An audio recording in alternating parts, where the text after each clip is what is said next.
So let's get this show on the road, shall we?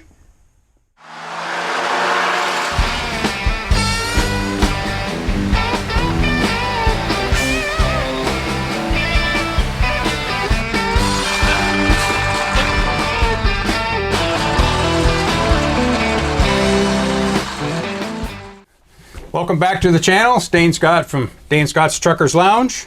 I have a treat for you today. I have a gentleman here with me who knows Detroit diesels inside and out, and I mean literally.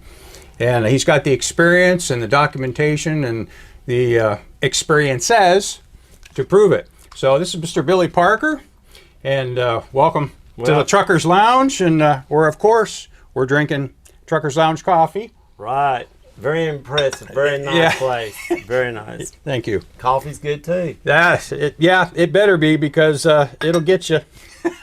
But I'm just going to try to introduce you to who Billy is and what his background is. And he's got a great heritage in trucking, and starting with his father, and in driving and running a trucking company, and then wrenching so much on diesel engines, Detroit diesel engines. And so we're just going to kind of try and cover some of that for you guys who don't know him or may not have seen back in 2008 Antique Truck Historical ATHS, Antique Truck Historical Society, did a nice article on you. They called it Family Tradition. And they called it Trucking and Detroit Diesel Repair. And so I think I'm going to let Billy kind of tell the story. It kind of starts with you being a little boy, like a lot of us were, and riding with your daddy in his truck. And you can kind of tell us what that truck was, what that was like, and how that kind of got you going. Yes. As long as I can remember, I've been around trucks.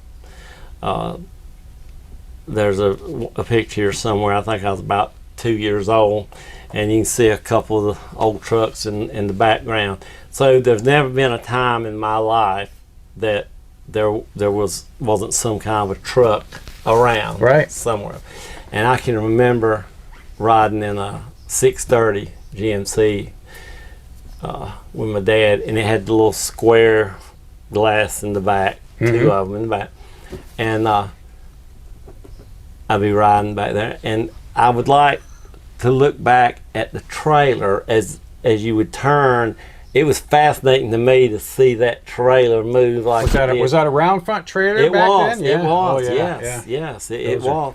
And to see that turn, it was fascinating, and I enjoyed it. And I can remember, I got a twin sister, so she was usually rode too, which she wasn't paying attention to truck like I was, but I was so interested in the trucks, the sound.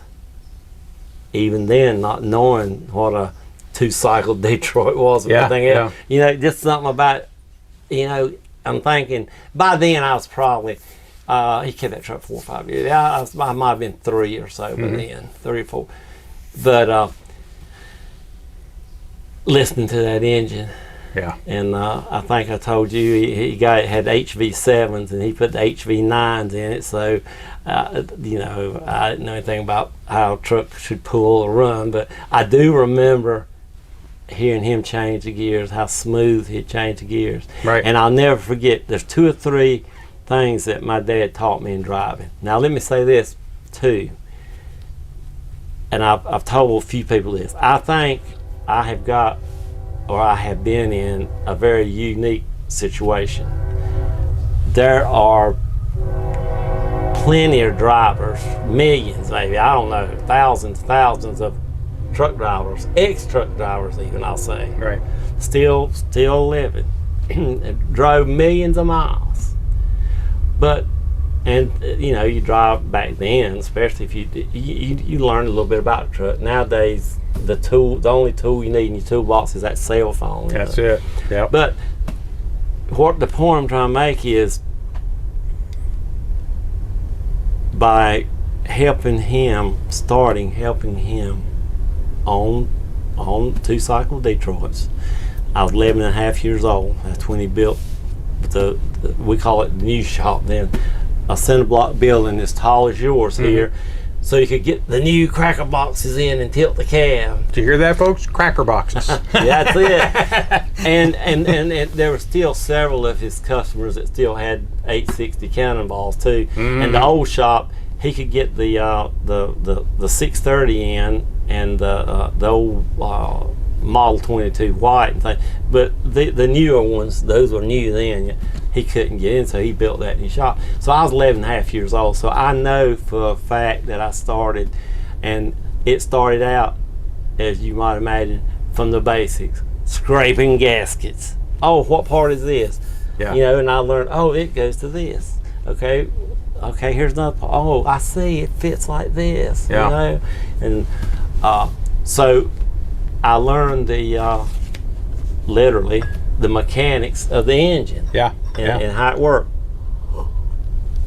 And he would, and my dad was pretty good about, it depends, if he was rushed up, he wouldn't, but a lot of times he would take time to me that young say things about this causes this to do that. And later on it grew into things like special little, I call them tricks of the trade, especially with the governor. That's right. That's a real touchy thing, because there's so many different ways that you can do it, right and wrong. Yeah. But anyway, so I got experience working on the engines. I could, you know. Well, you were rebuilding at what, 17 or something? Didn't you rebuild your first? I rebuilt my first 671 by myself at 17. Rufus Wright and I was shop manager at Collins and Aikman. I worked there at night and finished high school, because they let me out at 1 o'clock to do they call it an ICT program, some kind of industrial training thing. So I was supposed to just work 1 to 5, but I'd work to 9, get my 8 hours in. But anyway, so the last 2 years of high school, I worked full time, and my dad worked there, so I got to work with him then 8 hours a day. Wow. And that was the beginning of my literal hands-on training, from the first bolt that you take off to start a teardown to the last bolt you put in, and you crank it up and it's out the door. Yeah. But what I was getting around to, like the article that you was referring to, it mentions this, the driving. And I've told some people this. I think that I had a very unique opportunity, one that I'm sure there's others somewhere, or there's some that's had a few years where they might have done both, or one then the other, but to have done both of them. I'm talking about driving and working on basically engines, which I, especially in my home, rebuild transmission, differentials, power dividers, whatever went wrong, you know. But still, engines was my main thing. That was as far as customer work. But I had the advantage of both worlds. Driving, I've had people say, okay, I want my engine set up like this because of whatever. Maybe this book says do it this way. Okay, well, you know, that's for that year. That's fine. There's nothing wrong with it. But there's a better way. There's a non-EPA way. Right. There's an old school way. Right. So by me driving my own trucks, and I had a contract with one company pulling tankers for 26 years. Wow. Haul for the same company for 26 years. So I feel very blessed to have been able to do that. Well, you had like what, 7, 8 trucks at one time? Or Yeah, I would average something around that. You know, I very seldom got under 6. That's operating. Now, I always had at least one spare. And I'll tell you another thing that helped me on both ends, the mechanic end and the hauling, running trucking company. All the truck dealers in Charlotte knew me, and I would buy they'd call them their lot lizards, you know, the ones that nobody else wanted. They'd be huffing and puffing, or you know, had a bad oil leak. They said, we can't sell this truck, but you know, and honestly, they probably didn't allow whoever traded. They probably didn't allow me anything. Right, beat them up good on them. Yeah. So I would buy them. Sometimes I'd buy them 2 at a time, and if when I get one, and if the inside looked decent, and I usually would paint them, and fertilizer season was so seasonal that I had about 4 months out of the year that was slack, and that's when I would fix one up. And a lot of times then I would sell the one I used the year prior to that, because if I had one painted up, lettered up with my name on the side, and the fertilizer plant was right in town, my trucks went through town all day long. Oh yeah. Everybody's like, and those farmers around, because I went to the farms, with probably a 6-county area around where the fertilizer plant was. They'd see that truck and they would know, if I fixed that engine, I built that engine for myself, they wanted it. Yeah, sure. So, you know, I experimented with a little bit of trucking. I even I ran some trips to California. But, you know, I said, I don't try this. I got an opportunity for fertilizer slack. I'm going to take a couple trucks. I'm going to run some trips to California and make some good money. Yeah. And, you know, honestly, some of the freight going out paid pretty decent. But you could never get it there fast enough. Right. It don't matter how fast you run, you were always late. You know, then you get there and you sit in line to get unloaded. So your trucks, I know you're known for obviously Detroit, but GMCs pretty predominantly. Yeah. But you also had some Macs, and you were actually official with Mac too. I was a Mac service dealer for about 10 years, and the way that got started was I was running 2 Mac trucks, and honestly, I don't know how I suppose I called wanting parts, and somehow, which you said Macs were running Detroits, a lot of Detroits back then. Yeah. But I had never made that connection, because prior to that I was still able to buy through the local Detroit distributor. But anyway, I'd call for parts for Macs, and somehow or another the salesman for the area, you know, if anybody had a Mac, he would stop and check on, hey, you know, can I help you? My name's John Doe, and I'm your sales rep for this area. And then he drives up, and there's a 3-bay shop and trucks sitting everywhere, and back then even maybe 3 or 4 of them had my name on the side of them, you know. So one thing led to another, and as you said, Macs were running Detroits. Detroit engines were popular in about everything in the 70s, and from the early 60s to the late 70s, I'll say, about 92 kind of messed up. But yeah, so then that's how I got set up, because they gave me a good deal on the Detroit diesel parts, and then of course I had the 2 Macs. I could buy parts I needed, and I actually had a guy. He laid one over, so it just like this. It just bent the top right above the door. I didn't think they could fix it. I carried that truck to the Mac place in Charlotte, and they fixed it. I had to get 2 doors. I found 2 good used doors. A friend of mine had them, and that's one of the ones you got the picture of. You see how nice it looked? Mac place in Charlotte fixed that, and they did a wonderful job. I asked Billy to interject a few stories, because he's got some pretty good stories. So I don't know which one to ask you about first. I guess there was you told me about the time you were running with a buddy, I think, or something, and one of one of the new truckers was kind of giving you a hard time on the CB about you guys are holding me up, and why don't you get out of my way? And you kind of handled that situation. How'd you handle that? Well, I did, and I didn't handle it in the right way. I'll say that. So I'll apologize. I don't want to be a bad influence on anyone. So don't do this. Well, if you didn't handle it the right way, we wouldn't be able to talk about it and laugh, huh? Well, I let me put it this way. I maybe shouldn't have. But anyway, this guy had I was running with a guy I'd met, and it was just talking. It's about 2 o'clock in the morning. You know, you out there by yourself. You've been running a day or so, and you just talk to somebody. It's fine. Had CBs in the radio. I was just going to say, talking on that strange box called a CB that these modern guys don't know anything about. Right. Huh?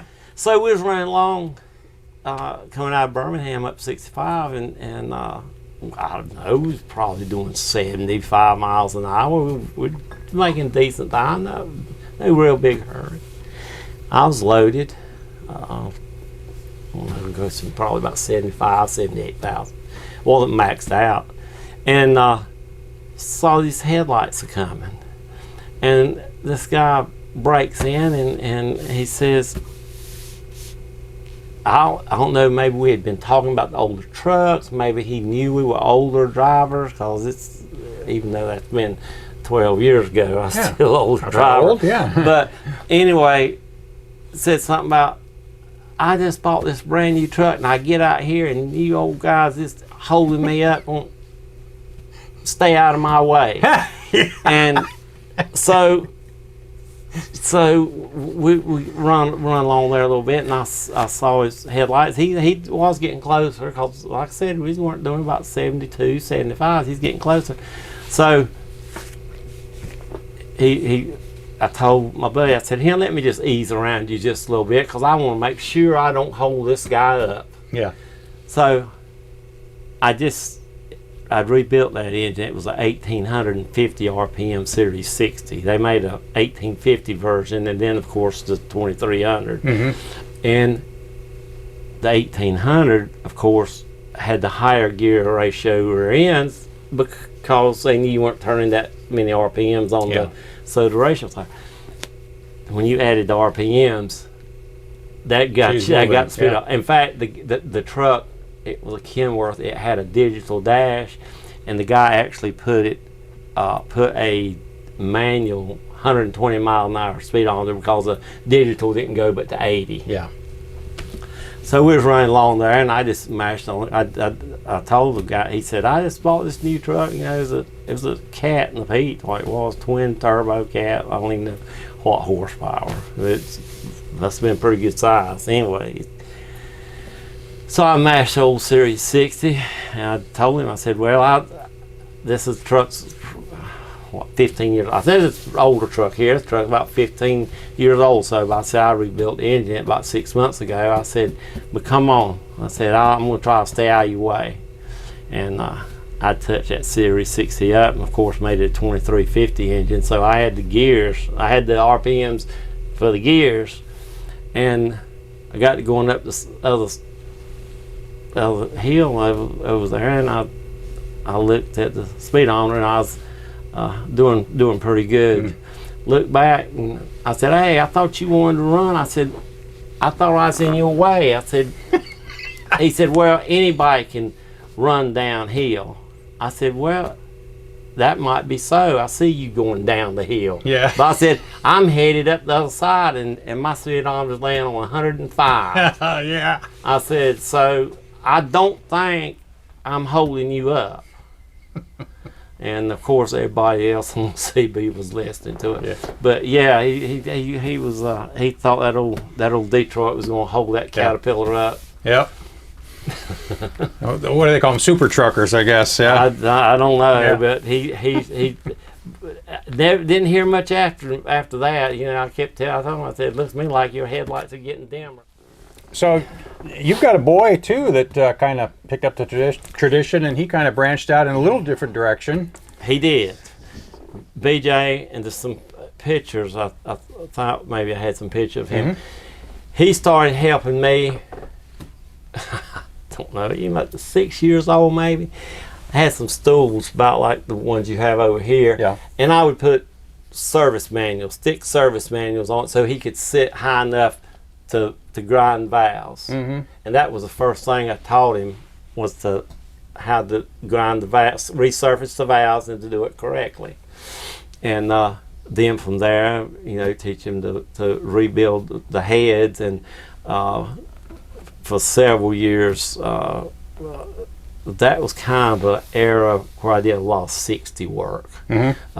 Early 2000s, those that were built in the DDEC 3s in 95, 96. By the earlier 2000s, those trucks 6, 8, 9 years old, about time for them to be rebuilt. So they stay busy all the time. We'd be tearing one down and putting one together. But anyway, he got pretty good. But in the meantime, he was in high school, and he had a wave runner. We live on a lake, pretty good sized lake too.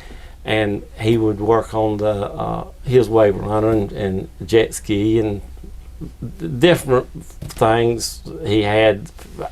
The kids playing out on the water. I don't even know, but anyway. And then next thing I know, he'd have his buddies over. I got my buddies up here. I got to change this engine. I got to do this or whatever. I was like, okay. It worked into where every weekend his friends was bringing something to him to fix. Wave runner, jet ski, even their ski boats, pontoons. I'm thinking, oh my goodness, you cluttering up the yard with this stuff. And then it slowed up some when he went to college. Think about this. You got a young man, made straight A's in high school, principals, all the anything, the class president, senior president, all of that. He goes to college, perfect grades, Dean's list all the time, Dean's list. Spent money to go to college. I bought him that brand new Mustang to drive because he made such good grades. I wanted him to go to college. Sure. And because he knew what it was to work. I mean, he'd been helping me, as I said, on those engines, Series 60s, and pulling transmissions, whatever. He helped. And I even take the fifth wheel wrecker out and tow one in. He knows what to do. He grew up doing that. Yeah. But I am glad that he has changed Parker's Garage, even though we've retained that name since 1963, as it says on the truck door. Yep. You want to say that on the jacket? No, I guess not. But yep. No. But and then he surprised me. He came in there one day and he said, "I'm going to join the National Guard." No, I think the way he put it is, "I'm going to join the Army." And that scared me. I said, "I don't know." He said, "Wait, no." He said, I'm going to join the National Guard." He was a sergeant in charge of a motor pool at the National Guard. I mean, I know, right? But here was my point. Here, spend the money, send him 4 years to college to get a degree in accounting. And what's he doing for a living? What he did growing up, pretty much. Yeah. It's in his blood. He's doing, He's well. It's a family tradition. He goes by Parker's Garage. He wanted to continue his granddaddy's name, right? And since 1963, because it's a continuing right now third generation business. Yeah.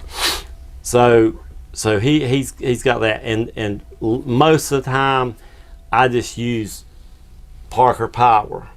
That jacket actually says Detroit Diesel, yes. I've got other reasons here in a minute. I'll tell you why this is. And now cool hats.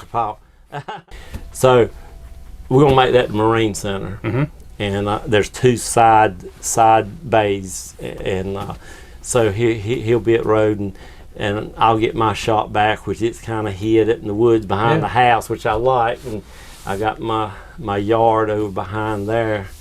I imagine close to 3 acres of trucks.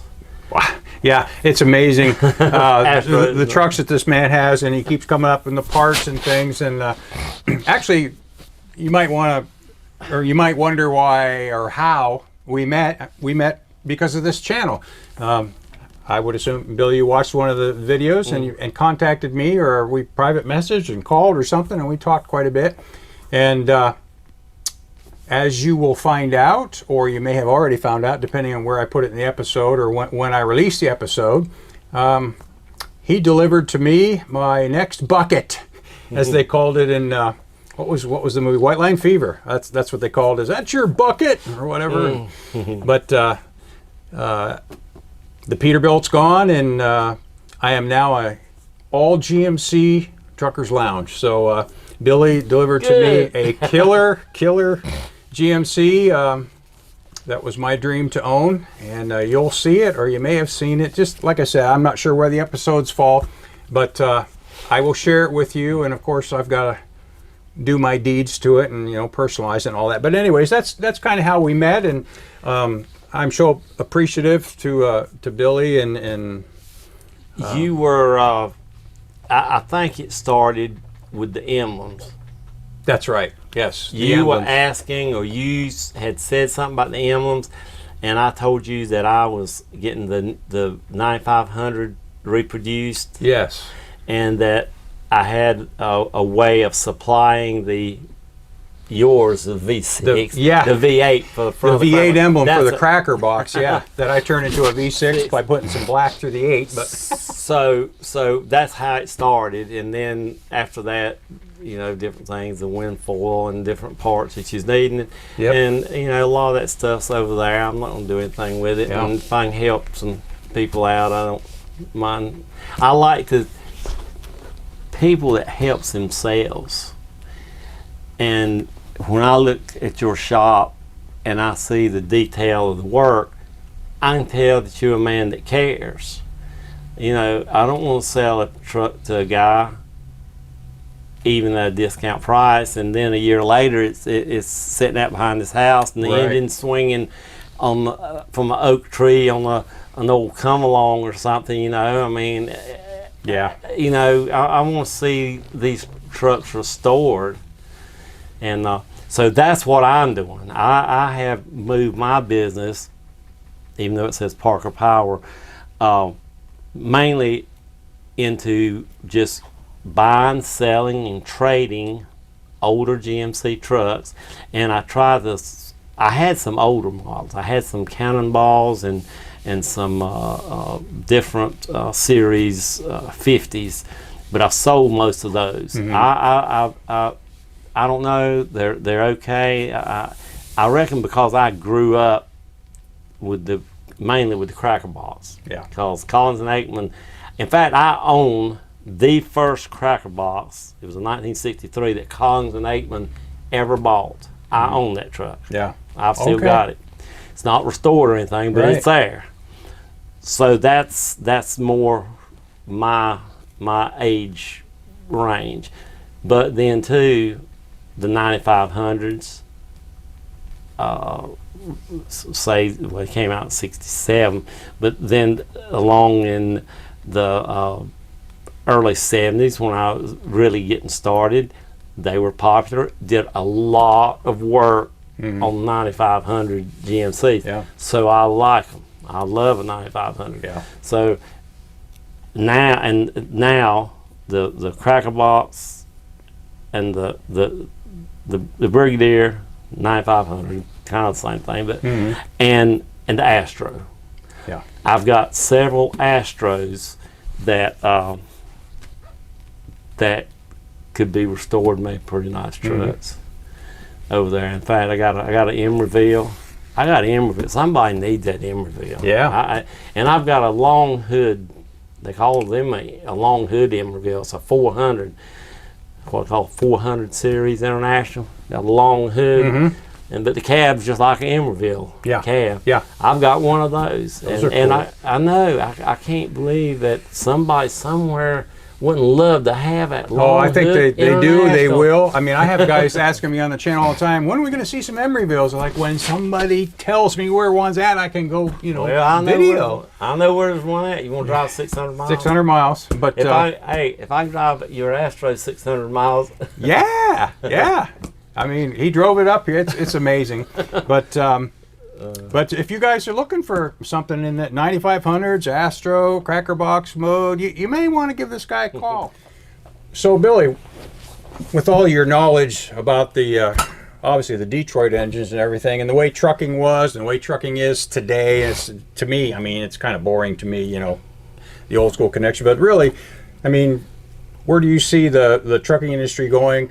They're trying to introduce electric power and all that. So engine-wise, I mean, what do you see going on? well, I have people ask me about electric vehicles, and a lot of times they try to make it political, but I don't look at anything that way. But electric cars, I would probably say it's okay. I'm all for whatever will make it easier on people. If that makes things simpler, once you buy it, maybe you don't have to buy gas. Yeah. Maybe I don't know about that. But here's my concern. My concern is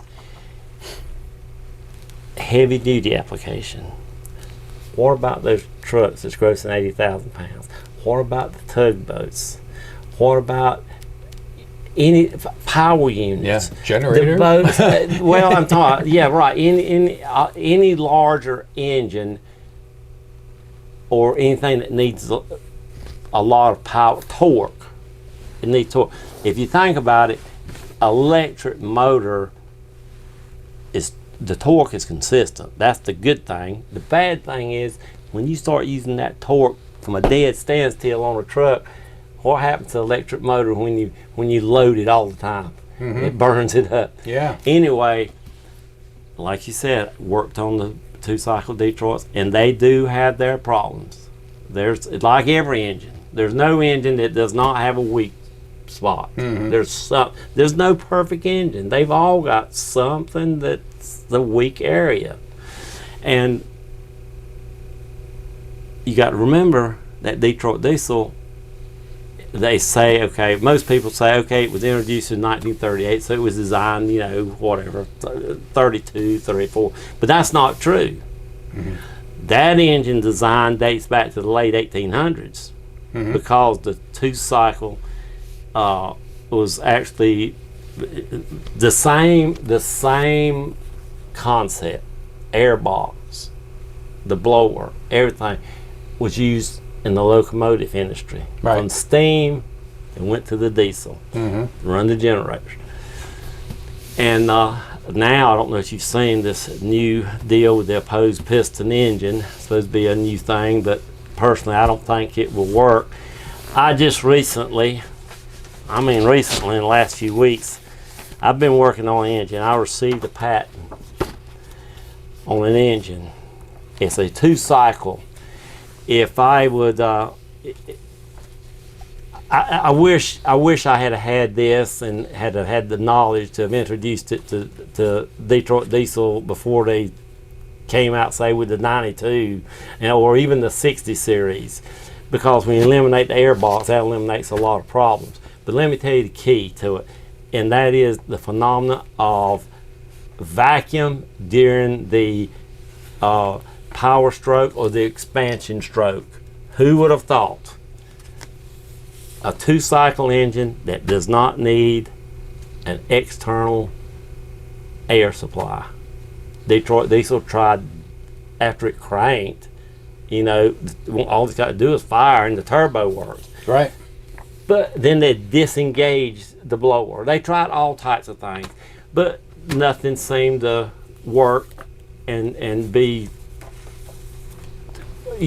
where it would last. Right. So ultimately, everybody knows the story with the 92 and some problems. They finally got those worked out, but it was kind of a little bit too little too late.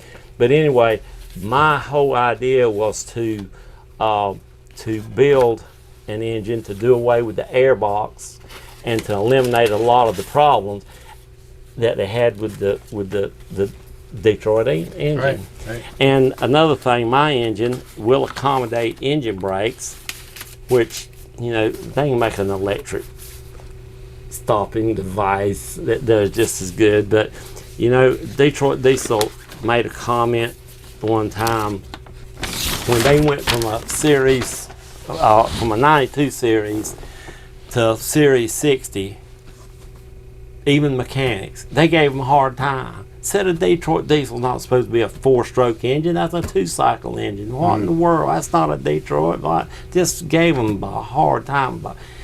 And Detroit made a comment that I've never forgotten. And that is, you got to give the industry what they want. Mm-hmm. My engine, and I went back and added this within the last couple years, because I got to think about this. The opposed piston engine, the way it operates, well, there's a whole lot of things about it I don't like. But anyway, one thing is it can never accommodate an engine brake, just by the way it operates. So I went back and designed my engine to where it will accommodate an engine brake. Plus, it does not redirect exhaust gases, which means the exhaust is cleaner than any engine that's ever been built, because there's never been one that mixed ambient air with the combustion air before it ever got out the exhaust manifold. So there's a whole lot of pluses. I'm just getting started with it. So, and if you guys missed that, he applied for and received a patent for this. I did. Yeah. I did. Yes, So it's a patent engine. This is a design. big deal. It's a patent engine design. That's right. Yep. And so I'm still working on some promotional things. So anybody got any ideas? So we'll keep you posted on that. So listen, Billy, I appreciate you, and this has been awesome. And I'm sure a lot of you guys might have some questions about some things that Billy talked about or whatever, and you can comment down below. As always, please make sure that you hit the like button, subscribe, and we'll try and answer your questions and put you in touch if need be. So until next time, you guys keep the hammer down, safe and sound.